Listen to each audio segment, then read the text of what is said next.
There are many amongst us, the small and marginalized islands of our globe, surrounded by rising seas and scorched by rising temperatures, who are beginning to question this annual parade of flowery speeches and public pretense of brotherhood, otherwise known as the UN Annual General Assembly.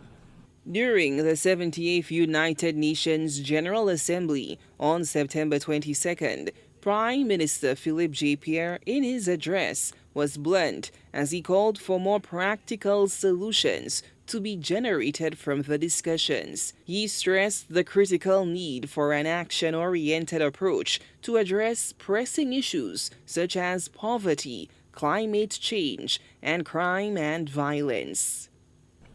What is the point, we are beginning to ask, of meeting here every year when every time the international community is called upon to take the agreed collective actions on the critical issues affecting the poor and the powerless, there is always some hesitation, some delay, once we vacate this historic building? Pierre says while the aim is to rebuild trust and solidarity amongst member states, the unsavory taste of the bitter past lingers, with dashed expectations and institutional frustration. We watch helplessly as powerful countries utilize the World Trade Organization to dismantle St. Lucia's marketing arrangements for bananas in Europe, forcing hundreds of our farmers into poverty, while these already rich countries provided huge subsidies to their own farmers. When some of our Caribbean countries successfully developed our financial services industries, we were blacklisted and graylisted like lepers and global undesirables. However, the Russia-Ukraine war has now clearly revealed to us which metropolitan capitals are the real tax havens and which are the true pipelines of illicit money. And now today, our citizenship by investment programs, which we have successfully pursued for decades, are being undermined, while the Golden Passport and Golden Visa programs of some OECD countries remain unquestioned, untouched, and unmolested.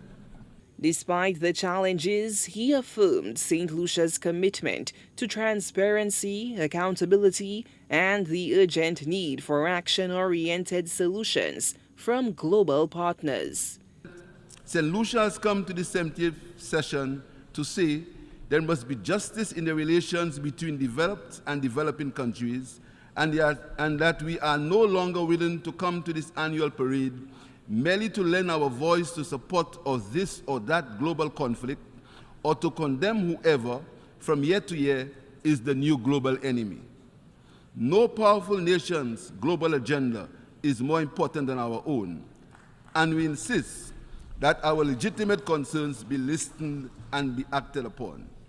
In his speech, he also highlighted the necessity for Caribbean nations to receive reparations for crimes committed during the Atlantic slave trade and slavery, for international superpowers to assist in resilient climate financing, and for halting the flow of illegal firearms and narcotics into the Caribbean region.